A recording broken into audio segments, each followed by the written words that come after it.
நண்பர்களே, இலங்கை அரசியலில் தற்பொழுது ஒரு நெருக்கடியான சூழ்நிலை இருப்பதாகவே அரசியல் அவதானிகள் சொல்கின்றார்கள். ஏனெனில், இந்த தித்வா புயலுக்கு பின் அரசாங்கம் எவ்வாறு மீண்டெழப் போகிறது என்பது ஒரு மிகப்பெரிய பிரச்சனையாக இருக்கிறது. ஒன்று. இரண்டாவது, இந்தியாவுடனான அணுகுமுறை, சைனாவுடனான அணுகுமுறை என்று 2 அணுகுமுறைகளை வைத்துக் கொண்டிருக்கிறது இந்த என்பிபி அரசாங்கம். அது மட்டுமல்ல, உள்ளுக்குள்ள இருக்கிற பிரச்சனைகளும் தொடர்ச்சியாக வெடித்துக் கொண்டிருக்கிறது. தையிட்டியிலே பீகாரை பிரச்சனை தொடர்ந்து ஒரு பெரிய பிரச்சனையாக இருந்து கொண்டிருக்கிறது. அண்மையில் வேலன் சுவாமி போன்றவர்களை கைது செய்தார்கள். அதுக்கு பிறகும் கூட இந்த விஷயம் பெரும் சர்ச்சையாக இருக்கிறது. இந்த விடயங்கள் தொடர்பாக பேசுவோம். கொழும்பிலிருந்து தாகா ஈன்ஸ்டீன். அஸ்ஸலாமு அலைக்கும் தாகா. என்னன்னா, இப்ப நாளொரு மேனியும் பொழுதொரு வண்ணமாக பிரச்சனைகள் கூடிக்கொண்டே வருகிறது. ஒன்று, இந்த பௌத்த மேலாதிக்க பிரச்சனை ஒரு மிகப்பெரிய விஷயம். அதை ஒன்றுமே செய்ய முடியாமல் இருக்கிறது அனுரகுமார் திஸ்நாயக்க அரசாங்கம். தையிட்டி விகாரை பிரச்சனையை தீர்க்க முடியாமல் இருக்கிறது.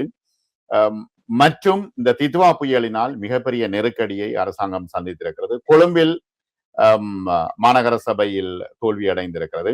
இவ்வாறு தொடர்ச்சியாக அடுக்கடுக்காக பிரச்சனைகள் வந்து கொண்டே இருக்கின்றன. சரி, ஒரு அரசாங்கம் என்னும் பொழுது இந்த பிரச்சனைகள் வரும், அதை தவிர்க்க முடியாது. ஆனால் எவ்வாறு இந்த பிரச்சனைகளை விட்டு மேலெழும்புவது என்பது ஒரு பெரிய சிக்கலான விஷயம் இல்லையா? பொருளாதார விடயத்திலே ஸ்திரத்தன்மை இருக்க வேண்டும். இந்த பிரச்சனையிலிருந்து மீண்டெழுவதாக இருந்தால் பொருளாதார நெருக்கடியிலிருந்து விடுபட்டு அதிலே ஒரு ஸ்திரத்தன்மைக்கு நாடு வந்தடைய அந்த நிலையை தற்போது நாடு எட்டி இருக்கு. நாட்டினுடைய கஜானா நிரம்பி இருக்கிறது என்பதை எதிர்கட்சி தலைவர், அதே நேரம் எதிர்கட்சியில் இருக்கக்கூடியவர்கள், எதிர்கட்சியிலே பொருளாதார நிபுணராக இருக்கக்கூடிய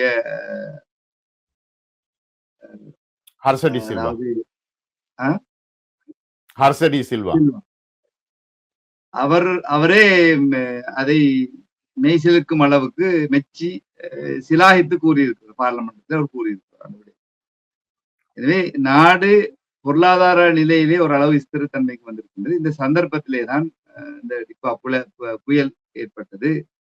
பாரிய அனர்த்தத்துக்கு முகம் கொடுக்க வேண்டிய சூழல் இருந்த போதிலும் முன்னெப்போதும் இல்லாத விதத்திலே மக்களுக்கு சென்றடைய வேண்டிய அந்த நிவாரணங்களை முன்னெந்த ஒரு அரசாங்கமும் செய்யாத விதத்திலே எங்களுடைய தோழர் அனுரகுமார் திசாநாயக்க ஜனாதிபதி அவர்கள் மக்களுக்கான இழப்பீடு தொகைகளை எதிர்பார்க்காத அளவு, யாருமே எதிர்பார்க்காத அளவிலே அவர் அதை அறிவித்திருக்கிறார். அது நடைமுறைப்படுத்திக் கொண்டு செல்லப்படுகின்றது. கணிசமான அளவு அது கொடுக்கப்பட்டிருக்கின்றது. முதலாவது 25,000 ரூபாய், அடுத்தது 50,000 ரூபாய், அதுக்கு அடுத்ததாக இழப்பீடுகள் படிப்படியாக வழங்கப்படும். கொடுக்கப்படுகின்ற இழப்பீடுகள் சரியான முறையிலே சென்றடைவதற்கான சில திட்டங்களும் வகுக்கப்பட்டிருக்கிறது. அதிலே குறைபாடுகள் வருமாயின் அந்த குறைபாடுகள் நிவர்த்தி செய்வதற்கான வழிமுறைகளும் செய்து கொடுக்கப்பட்டிருக்கின்றன. ஆனால் இப்ப இழப்பீடுகள் கொடுக்கும் பொழுதும் பல பிரச்சனைகள் எழுகின்றன இல்லையா? சரியான முறையில் கொடுக்கப்படவில்லை, மலையகத்தை புறக்கணிக்கின்றார்கள் என்ற சர்ச்சைகள் எல்லாம். இந்த நாட்டு மக்களுடைய ஒரு நிலைப்பாடு எப்படி இருக்கின்றன, அரசாங்கம் கொடுக்கின்றதை சும்மா கொடுக்கிறது தானு சொல்லி போட்டு அதை எல்லாரும் அனுபவிக்க வேண்டும், எடுக்க வேண்டும் என்று இருக்காங்க. இன்னும் நாட்டு மக்களுடைய மனநிலை நாடு குறித்த ஒரு எண்ணப்பாட்டோடு அவர்கள் இல்லை. இவர்களுக்கு வழங்கப்படுகின்ற நிவாரணம் என்பது நாட்டுக்கு ஒரு கடன் சுமை என்பதை அவர்கள் உணர வேண்டும். நாட்டு இன்னொரு இடத்திலே கடன் பட்டு இருக்கக்கூடிய சூழல், IMF கடன் பட்டு இருக்கக்கூடிய சூழலிலே தான் இந்த நிவாரணத்தை வழங்குகிறார். இதிலே நிவாரணம் பெற வேண்டியவர்களும் பெற்றுக்கொள்கிறார்கள், நிவாரணம் பெற வேண்டிய அவசியம் இல்லாதவர்களும் இந்த நிவாரண தொகையை பெற்றுக்கொள்வதற்கு 25,000 ரூபாய் பெற்றுக்கொள்வதற்கு முயற்சிக்கின்றார்கள். நான் அறிய புத்தளத்திலே நிந்தனி என்று சொல்லக்கூடிய பிரதேசம் இருக்கின்றது. அந்த பிரதேசம் என்பது ஒரு மேட்டுப்பரப்பு, மணல் நிறைந்த மேட்டுப்பரப்பு. அந்த பிரதேசத்திலே உள்ளவர்கள் கூட, நான் இதை பெயர் குறிப்பிட்டு சொல்கிறேன், எனக்கு தெரிஞ்சதுக்கு அதிகமாக இடம்பெயர்ந்து வந்த முஸ்லிம்கள் பலர் இருக்கின்றார்கள். அதுல யாழ்ப்பாணம், மன்னார் சேர்ந்தது. இது போல பல பிரதேசங்களிலே இருக்கக்கூடியவர்கள் சந்தர்ப்பத்தை பயன்படுத்தி இந்த 25,000 ரூபாயையும் 50,000 ரூபாயும் பெற்றுக்கொள்ள முயற்சிக்கிறார். இது நான் அறிந்த விட. இது போல ஏனைய பிரதேசங்களும், கிண்ணியாவாக இருக்கலாம், இந்த 20 மாவட்டங்களிலும் உள்ளவர்கள் இவ்வாறான அதாவது அரசாங்கத்திற்கு சுமையை ஏற்படுத்தக்கூடிய விதத்திலே மனசாட்சி இல்லாமல் அவர்கள் பெற்றுக்கொள்வார்கள். அவர்கள் மனசாட்சி இல்லாமல் பெற்றுக்கொள்பவர்கள் தான் இந்த மாதிரியான விமர்சனத்தை வைக்கிறார் என்று அவங்களுக்கு விமர்சனம் வைக்கிறதுக்கு உரிய மனோநிலையிலே அந்த மாதிரியான சூழல்ல அவங்க இருக்கிறாங்க. உண்மையிலேயே பாதிக்கப்பட்டவர்கள் விமர்சனம் வைப்பதற்கோ இல்ல போராட்டம் நடத்துவதற்கோ இல்லை. அவங்க என்றால் நமக்கு கிடைக்கும், அரசாங்கம் நமக்கு தரும் என்ற நம்பிக்கையிலே அவர்கள் இருக்கிறார். எனவே அந்த நிலைப்பாடு இன்னும் மனித வளம், மனிதர்களுடைய மனம் இன்னும் மாற்றம் அடையவில்லை. கடந்த கால அரசாங்கங்களே எவ்வாறான ஊழல் அடிப்படையிலே அவர்கள் கொடுத்தார்களோ அந்த கொடுப்பனங்களை வாங்கி அனுபவித்த மக்கள் இந்த அரசாங்கத்தின் இந்த நிவாரண அறிவிப்பையும் பயன்படுத்தி கொண்டு பலர் கதைக்கிறார். என்னோடு பலரும் தொடர்பு இன்று கூட பலரும் தொடர்பு ஏற்படுத்தி கொண்டிருக்கிறார். உதாரணத்துக்கு 25,000 ரூபாய் வழங்கப்படுவது அந்த வீட்டுக்குள்ளே வெள்ளம் வந்தது. அது 1 அடியா 2 அடியா 1/2 அடியா அது 10 அடிக்கா வெள்ளம் வந்ததா இருந்தாலும் அந்த வீடை கழுவி துப்புரவாக்குவதற்காக 25,000 ரூபாய் பைசா கொடுக்கப்பட்டது. அதுக்குதான் ஜனாதிபதி அறிவித்தார். அடுத்ததாக அவர்களுடைய வீட்டுக்கு குடி போவதற்கு தேவையான அத்தியாவசியமாக தேவைப்படுகின்ற ஒரு அடுப்பு, கேஸ் குக்கர் அல்லது கேஸ் சிலிண்டர், அதனோடு அவர்கள் படுப்பதற்கான தலைவாணி, பாய், இது தேவை. எல்லாமே முற்றுமுழுதாக அணிந்திருக்கும். அதற்கான கொடுக்கப்படுகின்ற தொகை தான் 50,000 ரூபாய். ஆனால் வீட்டுக்குள்ளுக்கு 1/2 அடிக்கு தான் தண்ணி வந்தவங்க அந்த 50,000 எங்களுக்கு தாங்கன்னு சொல்லிட்டு போம் நடிச்சு கொடுக்கும். இப்ப இருக்கிற சூழ்நிலையில எப்படி இருக்கு நிலவரம்? இந்த வெள்ளம் எல்லாம் முழுக்க வடிஞ்சிருக்குதா? மீண்டும் மழை பெய்யுதா? என்ன சூழ்நிலை இருக்காங்க? இல்லை, டிசம்பர் மாதம் என்பது நவம்பர், டிசம்பர், ஜனவரி மாதம் என்பது மழை வீழ்ச்சிக்கான மாதம். இலங்கையை பொறுத்தவரை அது அந்த பருவகால மழை பெய்யக்கூடிய மாதம். இந்த சந்தர்ப்பத்திலே தாளமுக்கம் ஏற்படுகின்றது. தாளமுக்கத்தினூடாக சூறாவளி உருவாகுதோ அல்லது அதிகமான மழை வீழ்ச்சி கிடைப்பதோ அது காலநிலை காரணமாக ஏற்படக்கூடிய ஒரு மாற்றம். அது மனிதர்களால் ஏற்படக்கூடிய பல மாற்றங்களை கொண்டு அவை மாற்றம் அடைகின்றன.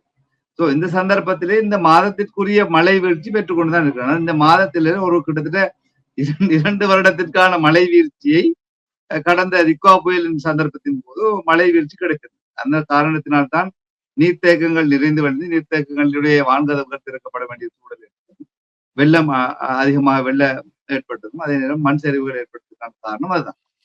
சோ அந்த மாசத்துக்குரிய மழை வீழ்ச்சி என்பது அது வளமையாக நடப்பது கொண்டு நடந்து கொண்டிருக்கு. அதற்கான மேனேஜ்மெண்ட், அதை நீர்ப்பாசன திணைக்களத்தினூடாக அதை மேனேஜ் பண்ணி கொண்டு சென்று கொண்டிருக்கிறார்கள்.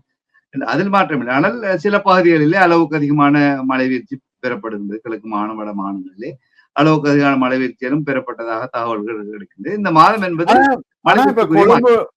கொழும்பு நிலவரத்தை பார்த்தா எல்லாம் சுமூகமாக கொழும்பை பொறுத்தவரையிலே கொழும்பிலே பாதிக்கப்பட்ட, குறிப்பாக பாதிக்கப்பட்ட பிரதேசம் கொழும்பு மாவட்டத்துக்குள்ளே வெள்ளம் பெட்டி, கொலன்னாவை, மெகட கொலன்னாவை, சேதவத்த, கெசல்வத்த, இது போன்ற கோயிலவத்த போன்ற அந்த பகுதிகள் தான் அதிகமாக பாதிக்கப்பட்டது. அதாவது கலனி ஆற்றை அண்டிய பகுதி, அது என்னன்னா கடுவல, மற்றது மல்வான போன்ற பிரதேசம், கலனி ஆற்றை அண்டிய பகுதிகள் எல்லாம் பாதிக்கப்பட்டது.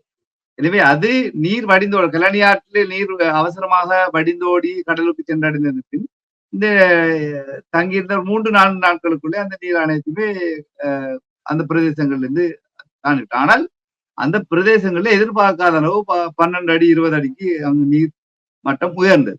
அதனால் முற்றுமுழுதாக அந்த பிரதேசத்தில் இருக்கக்கூடிய மக்களுடைய வாழ்வாதாரமும் சரி, அந்த பிரதேசத்தில் இருக்கக்கூடிய வியாபார தலங்களும் சரி, வீடுகளில் இருக்கக்கூடிய தளபாடங்களும் சரி, அத்தனையுமே முற்றுமுழுதாக சேதமடைந்தது. ஏன்னா நான் கிட்டத்தட்ட 14 நாட்களுக்கு மேலாக அந்த பிரதேசத்திலே நான் தொடர்ந்து மனிதநேய பணியில் ஈடுபட்டேன். அத்தனை வீடுகள் இருக்கக்கூடிய அத்தனை பொருட்கள் வெறுமனே புதிதாக கட்டி கொண்டு போன மாதிரியான வீட்டுக்குள்ளதான் இருக்காங்க. அத்தனை பொருட்களுமே ரோட்டிலே வீசப்பட்டிருக்கு. சரி, இப்ப இந்த இடத்துல கொழும்பு மாநகர சபை பிரச்சனைக்கு வருவோம். என்ன பிரச்சனை அங்க? என்ன நீங்க அங்க சுயேட்சை குழுக்களை திருப்திப்படுத்தவில்லை. சுயேட்சை குழுக்களினுடைய ஆதரவோடு ஜேவிபி இருக்கிறது. இப்ப பத்திரிகையில எல்லாம் பத்திரிகை ஆசிரியர்கள் சிலர் பேஸ்புக்ல எழுதி இருக்கிறார்கள், சுயேட்சை குழுக்களுக்கு திருப்திப்படுத்தி விட்டா அடுத்தது அடுத்த பட்ஜெட்ல வின் பண்ணக்கூடியதா இருக்கும்னு சொல்லி. என்ன பிரச்சனை? என்ன காசு கொடுக்குறீங்களா? என்ன விஷயம்? முதலாவது கான்ஸ்டிடியூஷனை புரிஞ்சு கொள்ளணும், யாப்பை புரிஞ்சு கொள்ளணும், அங்க இருக்கக்கூடிய சட்ட திட்டங்களை புரிந்து கொள்ளணும். பாராளுமன்றத்திலே வரவு செலவு திட்டம் அல்லது பாதீடு தோற்கடிக்கப்படுவதன் மூலம் பாராளுமன்றத்தை கலைக்கின்ற ஒரு நிலை ஏற்படும். அது போன்றதல்ல உள்ளூராட்சி மன்ற சபைகள் இருக்கக்கூடிய நம்ம நகர சபைகளா இருக்கட்டும், மாநகர சபைகளா இருக்கட்டும், உள்ளூராட்சி மன்ற பிரதேச சபைகளா இருக்கட்டும், அதிலே பாதீடுகள் தோல்வி அடைகின்ற போது அவற்றை கலைத்து புதிய நிர்வாகம் உருவாகுவதோ அல்லது புதிய எதிர்த்தரப்பினர் ஆட்சியை கைப்பற்றுவதோ என்ற ஒரு சூழல் உருவாவது கிடையாது. அங்கு இதை புரிந்து கொள்ளாதவர் அந்த 60 வாக்களித்த, அதாவது தேசிய மக்கள் சக்தி அரசாங்கத்தினூடாக மாநகர சபையிலே முன்வைக்கப்பட்ட பாதுகாட்டை தோற்கடிக்க வேண்டும் என்பதுதான் அவர்களுடைய நோக்கமே தவிர, தோற்கடிக்க வேண்டும் என்ற நோக்கத்துக்கு பின்னால் இருந்து இவர்களை வழிநடத்திய கொழும்பு மாவட்ட பாராளுமன்ற உறுப்பினர் முஜிபுர் ரஹ்மான் அவர் கூட அறிந்திருக்காத விடயம் அவரும் நினைத்திருந்தது என்றால், இவர்களை நாங்கள் தோற்கடித்து விட்டோமா என்றால் ஆட்சியை கைப்பற்றி விடலாம் என்றால் அவருடைய எண்ணமும் இருந்தது. அவர்களோடு இணைந்திருந்த அத்தனை 60 பேருக்கும் மூளை செலவை செய்து வைத்திருந்தார். அந்த அடிப்படையிலே தான் பாதிடி தோற்கடிக்கப்பட்டு சற்று ஒரு கொஞ்ச நேரத்துக்குள்ளே முஜிபுர் ரஹ்மான் அந்த பிரதேசத்துக்கு விஜயம் மேற்கொண்டு அந்த பிரதேசத்துக்கு வந்து அவர் ஊடகங்களுக்கு முன்னால் அவர் கொடுத்த செவியிலே, நாளையிலிருந்து நாங்கள் தான் ஆட்சி அதிகாரத்தை கைப்பற்ற போறோம், முழுமையான அதிகாரங்கள் எங்கள் கையில் வரப்போது, இருக்கக்கூடிய அதிகாரங்களுக்கு கீழே இருக்கக்கூடிய அத்தனை தலைவர்களை மாற்றப் போகிறோம் என்ற அடிப்படையில் அவர் செவி கொடுக்கிறார். எனவே அவர் கூட முழுமையாக இந்த மாநகர சபை குறித்த விடயத்து துப்புரவாக அறியாத ஒரு ஆள், முட்டாள்தனமான ஒரு விடயத்தை தான் சொல்லுகின்றார். எனவே அந்த அடிப்படையில் இங்கு பாதிடி தோற்கடிக்கப்பட்டதற்கு காரணம் இவர்களை திருப்திப்படுத்தப்படாதது அல்ல, அவர்களை தாராளமாக திருப்திப்படுத்தி கடந்த இந்த அனர்த்தத்தின் போது கூட நாங்கள் மாநகர சபையின் ஊடாக தேசிய மக்கள் சக்தியின் மனிதநேய பணியில் ஈடுபட்ட அத்தனை தொண்டர்கள் எங்களுக்கு தேவையான சில வாகனங்களையும் சில இயந்திரங்களையும் மெஷினரிஸை நாங்க மாகாண சபையிடம் கேட்ட நேரம் எங்களுக்கு அனுமதிக்க மறுக்கப்பட்டது. ஆனால் அதே நேரம் எதிர்த்தரப்பில் இருந்த எதிர்த்தரப்பு மாநகர சபை உறுப்பினர்களுக்கு அவர்கள் கேட்டு எங்களுக்கு மறுக்கப்பட்டு அதே பிரதேசத்தில் வேலை செய்து மற்றவர்களுக்கு வழங்கி வைக்கப்பட்டது.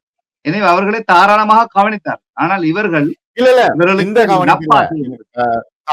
கவனிப்பு இல்ல. நீங்க அதாவது ஜேவிபி வந்து எவ்வாறாவது பணம் கொடுத்து மாநகர சபையை தப்பிக்க வைக்க அந்த வளமை எங்கிட்ட இல்ல. ஜேவிபி பணம் கொடுக்கிற வளமை இல்ல. அது இல்ல. நாங்க பணம் மாநகர சபையை நாங்கள் அமைக்கின்ற போது கூட, மாநகர சபையை அமைக்கின்ற போது கூட ஜனாதிபதி நீங்கள் எங்களோடு இணையுங்கள் என்ற கோரிக்கையை முன்வைத்தார் தவிர அங்க போய் பிளேண்டி மட்டும் தான் குடிச்சிட்டு வந்தார். வேற எதுவும் அவர்களுக்கு வழங்கப்படவில்லை. இது எதிர்த்தரப்பினர் வேண்டுமென்றே பொய்யான பிரச்சாரத்தை கொண்டு போனார்கள். என்னால் அவ்வாறு சொன்னோமா இருந்தால் அவ்வாறு சொல்லுங்க. முஜிபுர் ரஹ்மான் தான் குறிப்பாக சொன்னார். அவ்வாறு சொல்லுகின்ற போது அரசாங்கத்திற்கு இவர்கள் வாக்களிக்க மாட்டார்கள். எனவே அரசாங்கம் மத்த பக்கம் வந்துட்டு இவங்க வந்து நகர சபையை கைப்பற்றிக்கலாம். எனவே கடந்த அரசாங்கத்தின் போது ஊழல் செய்தவர்கள் இந்த போது கதைத்துக் கொண்டு வருகிறார்கள். அங்க இருக்கக்கூடிய அரசு அதிகாரிகள், அரசு இயந்திரத்தில் இருக்கக்கூடியவர்களே சொல்லுகிறார்கள். பல பார்க்கிங் விஷயத்திலே முஜிபுர் ரஹ்மானுடைய பேர் உச்சரிக்கப்படுது, பல வீட்டு விஷயங்களே அவர்களுடைய பெயர்கள் உச்சரிக்கப்படுது, பல ஊழல்களே இவர்களுடைய பேர் உச்சரிக்கப்படுது. இப்போது சிஐடியால போய் அவரோட வீடுகள் தேடப்படுது. 3 வீடு எங்களோட வீட்டை 3 வீட்டை பேர்த்து சிஐடியால விசாரிச்சிருக்கிறாங்கன்னு முஜிபுர் ரஹ்மானே வந்து முன்னுக்கு வந்து சொல்றாரு. அப்ப எனவே இவர்கள் மாநகர சபையிலே இருந்த நேரம் இவர்கள் செய்த ஊழல்கள் வெளிவந்து விடக்கூடாது என்பதற்காக மாநகர சபையை கைப்பற்றுவதற்காக முழுக்க முஜிபுர் ரஹ்மான் முயற்சி செய்தார். ஆனால் அவருடைய முயற்சி தோல்வி அடைந்தது. எனவே இந்த சந்தர்ப்பத்தில் ஒரு இக்கட்டான நிலையை ஏற்படுத்தலாம் என்ற அடிப்படையிலே அவரும் அறியாத நிலையிலே தான் இந்த பாதிட்டை தோற்கடித்தார். பாதிட்டு தோற்கடிக்கப்பட்டான் மீண்டும் பாதிட்டு 2 வாரத்துக்குள் முன்மொழியப்படும். அப்போதும் இவர்கள் தோற்கடிக்க வேண்டும் என்பதாக வாக்களிப்பார்கள் என்றால் அதை தூக்கி வீசி போட்டு தங்களுடைய மேயராக இருக்கக்கூடியவர் அவர் இதை முன்னெடுத்து செல்வார். 2 வருடங்களுக்கு அவகாசம் இருக்குது. அடுத்த வருடமும் இவ்வாறான பாதிடு தோற்கடிக்கப்படுமாக இருந்தால் மாத்திரமே 2வது வருடத்திற்கு ஆட்சி மாற்றம் வரும். அப்போது கூட இவர்களது கைக்கு செல்லுமா என்பது சந்தேகம். அப்போது ஆளுநருடைய கையின் அப்ப இதுல இருந்து பாக்குற நேரத்துல உண்மையில அந்த ஜேவிபியினுடைய அரசியல் அதிகாரம் பலவீனப்பட்டு கொண்டு போறது தெளிவா விளங்குது. இது பலவீனப்பட்டிருக்கு. அதாவது ஒரு தொங்கு நிலையிலே தான் நாங்கள் அந்த இடத்தை மாநகர சபையை கைப்பற்றியிருக்கோம். 48 உறுப்பினர்கள், அதே நேரம் ஏனைய சுயேட்சை குழுக்களும் எங்களோடு இணைந்து அவர்கள் ஆட்சியை கைப்பற்றி இந்த நிலை ஏற்படும் என்று எங்களுக்கு தெரியும். வருகின்ற போது இவர்களை திருப்திப்படுத்த வேண்டும் என்ற அடிப்படையில் அவர்கள் சொல்லுகிறார்களோ இல்லையோ திருப்திப்படுத்த அவர்களுக்கான ஒதுக்கீடுகள் வழங்கும். அது மாத்திரமல்ல, இந்த பாதீடு என்பது எதிர்த்தரப்பினர் இருக்கக்கூடிய அத்தனை உறுப்பினர்களோடும் ஒவ்வொருத்தராக தனிப்பட்ட ரீதியிலும் கலந்து ஆலோசிக்கப்பட்டு அவர்களோடு உரையாடப்பட்டு அவர்களோடு என்னென்ன தேவைகள் இருக்கிறது, உங்களுடைய பிரதேசங்கள் உங்களுடைய வட்டாரங்களில் என்ன தேவைகள் செய்ய வேண்டும், எவ்வளவு நிதி ஒதுக்கப்பட வேண்டும் என்று அவர்களிடம் அனுமதி கேட்டு, அவர்கள் வென்ற பிரதேசங்களில் அவர்களிடம் அனுமதி கேட்டு அவர்களுக்கான நிதிகள் ஒதுக்கப்பட்டிருந்தது. ஒதுக்கப்பட்ட நிலையிலே அவற்றை அவர்கள் தோற்கடித்தார்கள். மனசாட்சி இல்லாமல் அவர்கள் அதை தோற்கடித்திருக்கிறார்கள் அறியாத நிலையில். முஜிபுர் சரி ரஹ்மான் முஜிபுர் ரஹ்மான் தெரிச்ச கைத்த முழுங்கிட்டு தான் அவங்க வாக்களி. சரி. இப்ப இந்த நிலையில தையிட்டி விவகாரம் அரசுக்கு மிக பெரும் நெருக்கடியை கொடுத்திருக்கிறது. இப்ப உண்மையில ஏன் அதை தீர்க்க முடியாமல் இருக்கு? அதை தீர்த்து வைக்கிறதுல என்ன பிரச்சனை? இல்ல. அரசு தீர்ப்பதற்கான முழுமையான அத்தனை விடயங்களையும் நீதிமன்றத்திடம் கையெழுத்திருக்கு. நீதிமன்றம் அதற்கான நடவடிக்கைகளை எடுத்துக்கொண்டு செல்கின்றது. 90% விடயங்கள் அதில் நடந்திருக்கிறது. நீதிமன்ற தீர்ப்பு வரும் வரை எதிர்பார்த்திருக்கிறார்கள். யாருடைய தனிப்பட்ட காணியிலே விகாரைகள் அமைக்கப்பட்டிருக்கின்றதோ அந்த தனிப்பட்ட காணிகள் அவர்களிடம் வழங்கப்படும். அது நீதிமன்ற தீர்ப்பினுடன் அவர்களுக்கு இருக்கக்கூடிய உறுதி பத்திரங்கள் உறுதியின் அடிப்படையிலே அவர்களுக்கு வழங்கப்படும். அது நேற்றைய முன்தினம் பௌத்த சாசன அமைச்சரும் அதே போன்று மீன்பிடி துறை அமைச்சருமான எங்களுடைய தோழர் ராமலிங்கம் தோழர் அவர்களும் அதே மாதிரி புத்த சாசன அமைச்சர் இருக்கக்கூடிய அமைச்சரும் இவர்கள் இருவருமே ஸ்டேட்மெண்ட் கொடுத்துட்டாங்க. நேற்று தெளிவாக ஸ்டேட்மெண்ட் கொடுத்தாங்க. அதுக்கான முடிவு இந்த சந்தர்ப்பத்திலே இந்த போலித்தனமான தமிழ் தேசியம் பேசக்கூடிய அரசியல் கட்சிகள் அரசியலிலே அனாதையாக நிற்கக்கூடிய அரசியல் தலைமை இவங்க என்ன செய்யறாங்கன்னா இதை ஒரு இனவாதமாக ஆக்க பார்க்க இவங்க ஒரு இதை இனவாதமாக ஆக்கி அதன் மூலம் இவர்கள் நாங்கள் கதைத்ததன் மூலமாகத்தான் இது மீண்டும் எங்களுக்கு தரப்பட்டது என்பதை அவர்கள் நிறுவலிக்கிறார். அரசாங்கம் இதற்கான முடிவை கொடுத்து விட்டது. 90, 92 வீதம் 95% விடைவை முடிந்து விட்டது. அநேகமாக இது எதிர்வரும் தீர்ப்புக்கு பின் அந்தந்த காணி யாருடைய காணிக்கு கீழ் இருக்கிறதோ கொடுக்கப்படும்.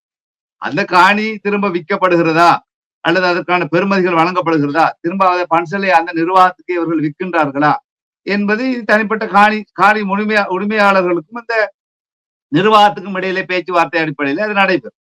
விரும்பினால் கொடுப்பார்கள், இல்லாட்டி கொடுக்காம விடுவாங்க, இல்லாட்டி அந்த நிர்வாகம் விட்டு போட்டு போகும். ஆனால் ஒரு விடயத்தை நாங்கள் இதுல எங்க இருக்கு இனவாதம்? அங்க இருக்குது அவர்கள் தங்களுடைய காணிகளை கேட்கிறார்கள், அவ்வளவுதானே. அதுல எங்க இருக்கு இனவாதம்? இலங்கையினுடைய யாப்பின் அடிப்படையில யாரும் எங்கும் வாழ்வதற்கான உரிமை இருக்கிறதா இல்லையா? யாப்பு சொல்லுகிறதா இல்லையா? ஆனா பிரைவேட் காணியில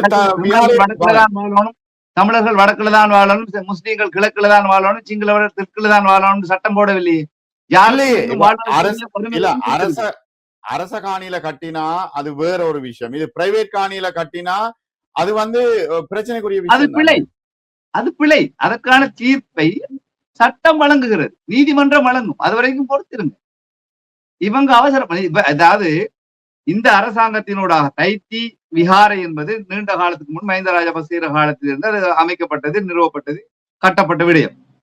இந்த அரசாங்கத்திலிருந்து இதற்கான தீர்வு வழங்கிவிட்டால் வடக்கிலே தேசிய மக்கள் சக்தி அரசாங்கத்திற்கான ஆதரவு இன்னும் பல்கி பெருகிவிடும் என்ற பயத்திலேதான் இவர்கள் இதை தாங்கள் ஏதோ கதைப்பதன் மூலம் தங்களுடைய ஆர்ப்பாட்டம் ஒரு 5 பேரை வச்சுக்கிட்டு ஆர்ப்பாட்டம் பண்றதன் மூலம் ஆர்ப்பாட்டத்தின் அடிப்படையிலே தான் அரசாங்கம் பயந்து விட்டது, எங்களுக்காகத்தான் இதை விட்டு கொடுத்து விட்டது என்ற அடிப்படையிலே படத்தை கொண்டு போறதுக்காகத்தான் இவங்க வெளிக்கிட்டு இருக்கிறாங்க. இந்த வயல போயிட்டு போராட்டம் நடத்துது. குறைந்தது 5 பிரதேச சபை உறுப்பினர்கள் போனாங்க. 5 உறுப்பினர்கள் கைது செய்யப்பட்டிருக்காங்க. அதையும் விட அதிகமாக அங்க இருந்தார்களா என்றால் இல்ல, ஒரு 15 பேர் கூட இருக்கு. ஒரு பிரதேச சபை உறுப்பினருக்கு குறைந்தபட்சம் ஒரு 5 உறுப்பினர்களை, ஒரு 5 பேரை கூட போராட்டத்துக்கு கூட்டி போக முடியாத அளவுதான் அவர்களுடைய ஆதரவு இருக்கு. அவர்களுக்கான ஆதரவு அவ்வளவுதான். ஒரு 5 பேரை கூட அவங்களுக்கு கூட்டி போறதுக்கு வழி இல்ல, வக்கில்லாம இருக்கிறாங்க அந்த அரசியல்வாதி. அதுல போய் நின்று போட்டு கதைச்சு போட்டு இவன் மீடியாவுக்கு முன்னால மைக்குக்கு முன்னால வல்வல்வல் கதைச்சு போட்டு இங்கனைகளை போட்டு இவங்க போலி தேசியம் தமிழ் தேசியம் கலைக்கக்கூடிய ஆக்கள். அங்கு தமிழ் மக்கள் உணர்ந்து இருக்கின்றார்கள். அதாவது 2014-15 ஆண்டுக்கு பின்பு மஹிந்த ராஜபக்ச அரசாங்கம் என்ன செய்தது, தமிழர்களுக்கு என்னத்தை செய்தார்கள் என்பதை உணர்ந்தார்கள். இவள் எல்லாத்தையும் அனுபவித்தவர்கள் தான் வட்டுக்கோட்டையில் இருந்தே ஒரு பாராளுமன்ற உறுப்பினரை தமிழ் தேசிய மக்கள் சக்தி அரசாங்கத்துக்கு வழங்கியது. வட்டுக்கோட்டை தீர்மானம் என்பது தமிழர்களுடைய வரலாற்றிலே, தமிழர்களுடைய அரசியல் வரலாற்றிலே மிக ஒரு காத்திரமான மிக முக்கியமான ஒரு அம்சம் வகிக்கக்கூடிய ஒரு இடம். அந்த இடத்திலிருந்தே தேசிய மக்கள் சக்தி அரசாங்கத்துக்கு ஒரு பாராளுமன்ற உறுப்பினரை தமிழர்கள் வழங்கும் அளவுக்கு அவருடைய மனநிலையே மாற்றம் அடைந்திருக்கு. அரசாங்கத்திற்கு ஆதரவாக அரசாங்கத்துக்கு இந்த விடயத்தை முற்றுப்புள்ளியை வைத்து விடுவாக இருந்தால் இவர்களுடைய அந்த தேசிய மக்கள் சக்தி அரசாங்கத்திற்கான ஆதரவு இன்னும் தமிழ் மக்கள் மத்தியிலே பல்கி பெருகிவிடும். இப்போது அனாதையாக இருப்பார்கள். இருக்கக்கூடிய தமிழ் அரசியல்வாதிகள் எங்கு போய்விடுவார்கள், தொலைந்து போய்விடுவார்கள் என்ற பயத்திலே அவர்கள் அந்த அச்சத்தின் அடிப்படையிலே மீண்டும் இந்த ஒரு இனவாத ரீதியான விடயத்தை பேசுவதற்கு வெளிக்கிட்டு வருகிறார்கள். இதை தெற்கில் இருக்கக்கூடிய சிங்கள அரசியல்வாதிகளும் அவர்களும் இதை சாதகமாக பயன்படுத்துவது கழிக்கிறார். ஒரு விடயத்தை புரிந்து கொள்ளணும். இந்த சொல்வதற்கு சந்தர்ப்பம் தான். தைத்தியிலே விகாரை ஒன்று இருந்ததா இல்லையா? இந்த கேள்வியை நீங்க பதில் சொல்லுங்க. ஏற்கனவே இருக்கேல்ல அது இருந்ததா இல்லையா? வரலாற்று ரீதியாக அங்கு தைத்தியில் விகாரை ஒன்று இருந்ததற்கான அடையாளங்கள் தமிழர்களே ஏற்றுக்கொள்கிறார். இல்ல அது உயர் பாதுகாப்பு வலயத்துக்குள்ள இவர்கள் பலவந்தமாக கட்டினதே. நான் கேட்கறது கேள்வி, தைத்தியிலே விகாரை ஒன்று இருந்ததா இல்லையா? அதுக்கு போற கட்டின விகாரை பத்தி கேட்கல. அதுக்கு விட ஆம், அங்கு ஒரு விகாரை இருந்தது. எனவே அங்கு விகாரை இருந்ததா என்றால் அங்கு பௌத்தர்கள் இருந்தார். அது தமிழ் பேசக்கூடிய பௌத்தர்களா, சிங்களம் பேசக்கூடிய பௌத்தர்கள் அங்கு வாழ்ந்திருக்கிறார். அதுக்கான சான்று இருக்கிறதா இல்லையா? அது சரி, சான்று இருக்குது. பௌத்தத்தை பின்பற்றக்கூடியவர்கள் வாழ்வதற்கு ஏன் இவர்கள் மறுப்பு தெரிவிக்கின்றார்? இல்ல, கந்தரோட எல்லாம் சான்று இருக்குது. அந்த விகாரைகள் தமிழ் பௌத்தர்கள் வாழ்ந்ததற்கான சான்றுகள் இருக்கு. ஆனா பிரச்சனை என்னன்னா, சரி, அதுக்கு பிறகு அந்த யாழ்ப்பாணம் சிங்கள மகாவித்தியாலயம் இருந்தது, உங்களுக்கு எல்லாம் தெரியும். அது வரலாறு, மிகப்பெரிய வரலாறு. ஆனால் அந்த சிங்கள மகாவித்தியாலயத்துல யார் வந்தது? புதுசா வந்த போலீஸ்காரர், ஆமிக்காரர்களுடைய பிள்ளைகள் தானே அது படிச்சது. இல்லையே, 90ஆம் ஆண்டுக்கு முன்னர் வடக்கிலே பேக்கரி வெதுப்பகங்கள் வைத்திருந்த அத்தனை பேரும் சிங்களவர். அது ஒரு சிலர் தானே, அது பெரிய கூட்டமாக. யாழ்ப்பாணத்தில் சிங்கள மகாவித்தியாலயம் இருந்தது.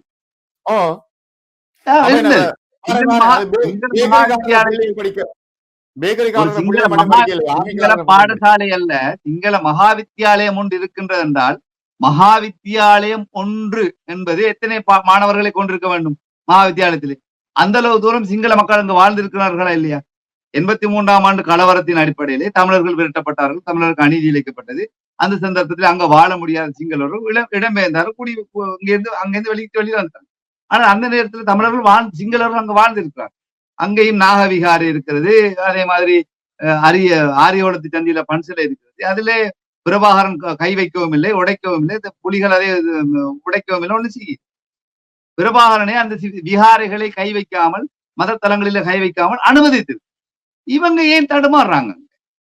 இந்த யுத்த முடிவுக்கு பின் 2009 யுத்த முடிவுக்கு பின் கிட்டத்தட்ட 1000க்கும் அதிகமான பன்சலைகள் கட்டப்பட்டிருக்கிற வடக்கிலேயும் கிழக்கிலேயும். அங்கே எல்லாம் இல்லாம தைத்தியில ஒரு விகாரை இருந்த இடத்துல அந்த விகாரை இருக்கிற பக்கத்துல ஏதோ விகாரை கட்டினது ஒரு தனியாருடைய காணிகள் கட்டின, அது தப்பு, அது பிழை. அதற்கான முடிவு நீதிமன்றம் வழங்கும். விகாரை இருந்த இடத்துல ஒரு பௌத்த கோயிலை கட்டுறதால பௌத்தர்கள் வாழ்வதற்கு நீங்களே அனுமதி கொடுக்க மறுக்கிறீர்கள். இலங்கையினுடைய யாப்பின் அனுமதி வழங்கப்பட்டிருக்கின்றது. நான் உதாரணத்துக்கு கேட்கிறேன். வடக்கிலே இருக்கக்கூடிய தமிழர்கள், இடம்பெயர்ந்த புலம்பெயர் தமிழர்கள் வெள்ளவத்தையிலையும் வத்தலையிலையும் நீர்கொழும்புலையும் அவர்களுடைய இன்வெஸ்ட்மெண்ட்டை போட்டு இங்கு அடுக்குமாடி கட்டடங்களை கட்டுகின்றார்கள், பெரும் கடைகளை கட்டுகின்றார்கள், பெரும் கோயில்களை கட்டி கும்பாபிஷேகம் நடத்துகின்றார். இது வித்தியாசமாக தவறான விதத்தில் புரிந்து கொள்ளக்கூடாது. இதற்கு சிங்களவர்கள் அனுமதி தருகிறார். எங்கேயாவது அவர்கள் போராட்டம் நடத்துகிறார்களா? இந்த பக்கம் நீ கோயில் கட்டாதவங்க கொடி பிடிக்கிறாங்களா, அல்ல போட் பிடிக்கிறாங்களா? ஒவ்வொரு போயாக்கும் போய் நின்று போராட்டம் நடத்திக்கிறீங்க? இல்ல, சாதாரணமாக எங்கால பக்கம் கோயில் கட்டுறதா இருக்கட்டும், முஸ்லீம்களுடைய பள்ளிவாசல் கட்டுறதா இருக்கட்டும் நடந்துகின்றிருக்கு. ஆனா இது ஏனப்பா வடக்கு என்பது தமிழர்களுக்கான பிரதேசம், தமிழர்கள் மட்டும்தான் வாழணும், தமிழ் கோயில்கள் மட்டும்தான் இருக்கணும், பள்ளிவாசல்களோ பன்சலைகளோ இருக்கக்கூடாது. ஏன் போராடுறீங்க? ஏன் மக்களை குழப்புறீங்க? உங்களோட அரசியல் தேவைக்காக நீங்க அரசியல் செய்யணுமா இருந்தால் தமிழ் அரசியல்வாதிகள், தமிழ் தேசிய அரசியல் பேசக்கூடியவர்கள் அபிவிருத்தி அரசியலை செய்யுங்க.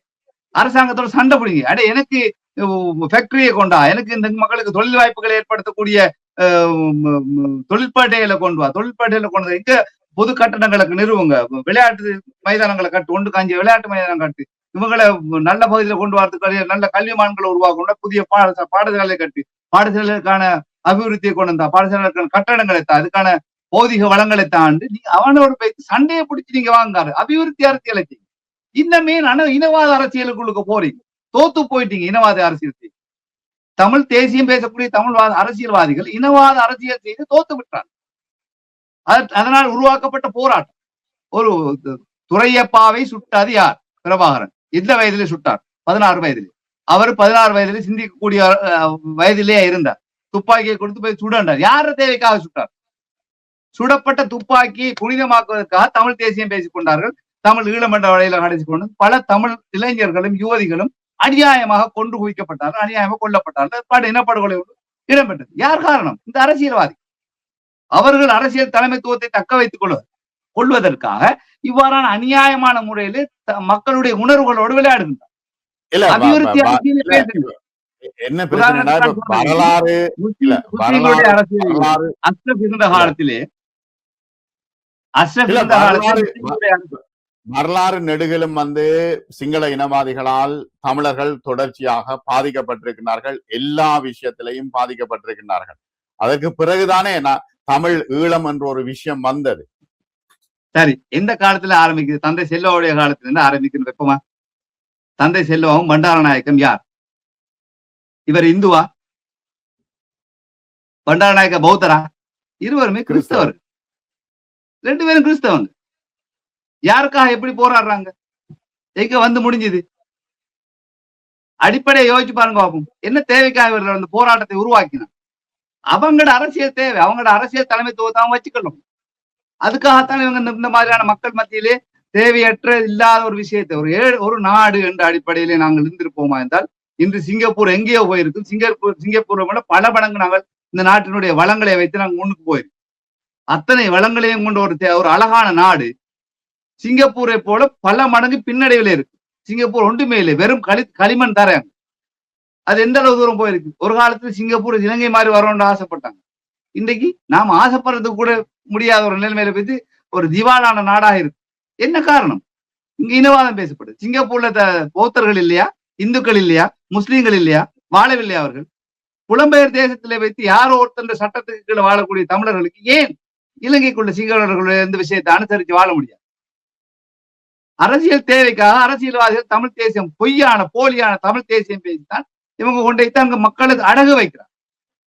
இளைஞர்கள், யுவதிகள், கல்விமான்கள், பல்கலைக்கழக மாணவர்கள் மத்தியில் தேவையில்லாத விடயத்தை புதைச்சு அவர்கள் மத்தியில தேவையில்லாத உணர்வுகளை தூண்டி இவங்க அரசியல் தலைமைத்துவத்தை தக்க வச்சுக்கிறதுக்காக அவர்களை பலிக்கடாவாக்குறார். நன்றி தாகா. மீண்டும் மற்றும் ஒரு நேர்காணலில் சந்திப்போம். பல விடயங்கள் என்று பேசினோம். அஸ்ஸலாமு அலைக்கும். நன்றி.